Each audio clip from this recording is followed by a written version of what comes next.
आज हम बात करने वाले हैं total cost of Australian student visa के ऊपर। कितना टोटल एक्सपेंस आता है, किन किन चीजों पे कितने कितने पैसे लगते हैं और कौन कौन से स्टेप्स हैं। तो without any further do let's start the video. अस्सलाम वालेकुम एवरीवन, उम्मीद है आप सब खैर खैरियत से होंगे, खुशबाश राजी बाजी मदनी होंगे। मेरा नाम है अरबाब खान और आज हम बात करने वाले ऑस्ट्रेलियन स्टूडेंट वीजा की टोटल कॉस्ट के ऊपर। तो मैंने इस पूरे प्रोसीजर को 8 स्टेप्स के अंदर डिवाइड कर दिया, कहाँ पे आपको कितने कितने पैसे देने पड़ेंगे। जो मेजर मोटी मोटी अमाउंट है वो आपको पता चल जाएगी। तो जो पॉइंट्स मैंने बनाए हैं उसमें सबसे पहले आता है आइल्स, उसके बाद आती है कंसल्टेंट की फीस, आपकी यूनिवर्सिटी की या ट्यूशन फीस, उसके बाद आती है आपकी इंश्योरेंस आप डायरेक्ट कंसल्टेंट के थ्रू भी ले सकते हैं, खुद भी ले सकते हैं। उसके बाद आती है आपकी मेडिकल फीस, उसके बाद आपकी आती है visa fees and biometric fees, और इन द एंड आपने सिर्फ टिकट परचेज करनी और चले जाना। तो let's start with the first point जो कि है आइल्स। अब आइल्स के अंदर दो किस्म की चीजें आती हैं। एक आती है ट्यूशन फीस, यानी अगर आप आइल्स की तैयारी कर रहे हैं किसी एकेडमी से, कहीं इंस्टीट्यूट से, उसको आप पे करेंगे। दूसरा आता है उसकी टेस्ट की फीस। मैं कोशिश करूंगा कि जितना हो सके आपको डॉलर्स के अंदर बताऊं ताकि आप किसी भी टाइम को कन्वर्ट कर सकें। जो चीजें मैंने पाकिस्तानी रुपीज में पे किया मैं आपको पाकिस्तानी रुपीज में बता दूंगा, बाकी मैं आपको डॉलर्स में बता देता हूँ। आइल्स की अगर आप किसी एकेडमी या इंस्टीट्यूट से तैयारी करें तो डेफिनेटली आप वहाँ पे करेंगे। वहाँ पे डिफरेंट चार्जेस हो सकते हैं, वहाँ 15, 20, 30 हज़ार हो सकते हैं, डिपेंड करता है कौन सा इंस्टीट्यूट है और कहाँ से आप तैयारी कर रहे हैं। तो इसका आप लमसम बजट लेके चल सकते हैं 20,000। मैंने आइल्स की तैयारी खुद की थी घर पर, तो मुझे इसकी प्रिपरेशन में जीरो कॉस्ट आई। मैं इसके ऊपर 2 वीडियोस ऑलरेडी बना चुका हूँ। अगर आप लोग देखना चाहें कि मैं इसकी तैयारी कैसे की, कहाँ से की, मेरे कितने बैंड, तो ऑलरेडी मैं वो वीडियोस बना चुका हूँ और आई कार्ड्स के अंदर उसका लिंक डाल दूंगा। उसके बाद आती है आइल्स की टेस्ट फीस। आइल्स की टेस्ट फीस जो मैंने पे की थी आज से 6 महीने पहले, वो थी 42,600 रुपीज।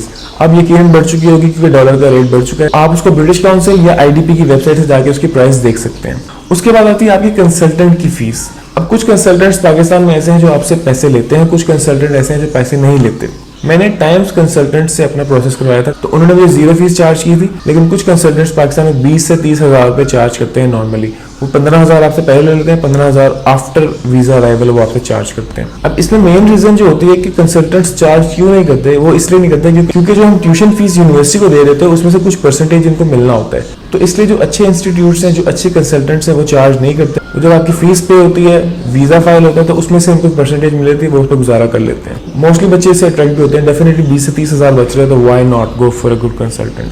उसके बाद आती है आपकी ट्यूशन फीस यानी यूनिवर्सिटी की फीस, जो कि बहुत इंपॉर्टेंट है, आपने पहले पे करनी होती है। अब ये डिपेंड करता है कि आप कौन सी यूनिवर्सिटी में जा रहे हैं।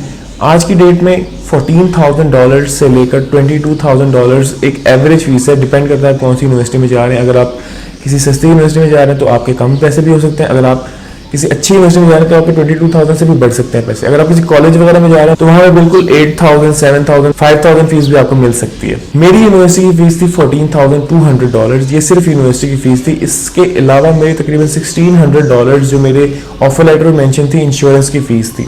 मुझे मेरे एक दोस्त ने गाइड किया कि इंश्योरेंस जो है वो खुद लेनी चाहिए, कंसल्टेंट के थ्रू नहीं लेनी चाहिए। तो मैंने खुद से OSHC की वेबसाइट से जाकर इंश्योरेंस बाय की थी मेडीबैंक के थ्रू, और मुझे तकरीबन $1,400 कॉस्ट की।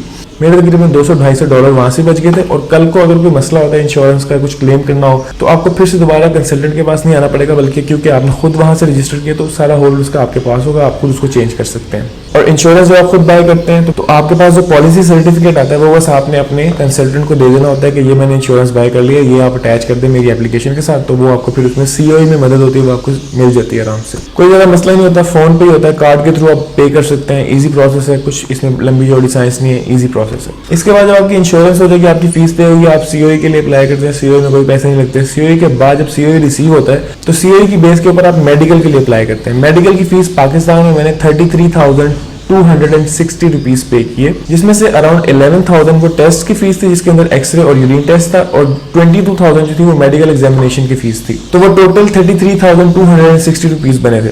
उसके बाद हमारे पास आता है सेकंड लास्ट स्टेप जो होता है वीजा फीस। वीजा अप्लाई करने से पहले आपने पेमेंट करनी होती है, उसके बाद आपका वीजा सबमिट होता है। तो उसकी फीस थी $650 और $9 इसके अंदर टैक्स इंक्लूडेड समथिंग था, तो वो टोटल हो जाती है $659। वो पे करके आप अप्लाई करते हैं वीजा के लिए। फिर आपको 3 फॉर्म्स रिसीव होते हैं, जिसके अंदर एक होता है बायोमेट्रिक का फॉर्म। बायोमेट्रिक करने आप जाते हैं, बायोमेट्रिक के लिए आपको पे करने पड़ेंगे पाकिस्तान में 8,500 रुपीज।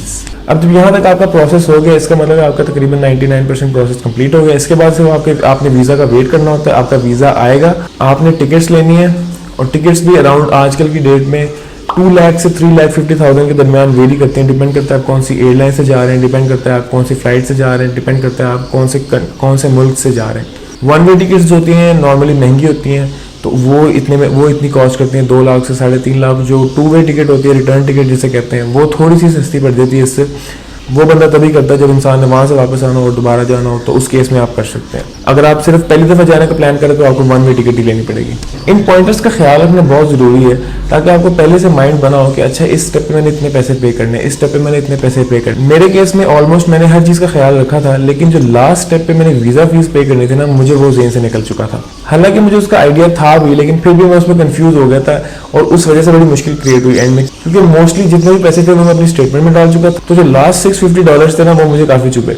तो आप लोगों ने भी इस लिस्ट का ख्याल रखना है, इसको अपने पास रखना है और साथ साथ टिक करते जाएं चीज़ों को, ताकि आपको पता हो कि अच्छा कितने दिनों बाद मैंने कितने पैसे पे करने हैं। और जो भी आपका स्पॉन्सर है वो साथ साथ आपके अलाइन रहे, उसको पता हो कि अच्छा इतने दिन में इतने पैसे अरेंज करने, ताकि बाद में बड़ा मसला क्रिएट ना हो। तो this was it for today's video. I hope you guys like the video. अगर कोई क्वेश्चन है तो आप कमेंट बॉक्स में मुझसे पूछ सकते हैं। अपना ढेर सारा ख्याल रखिएगा। अल्लाह हाफिज़।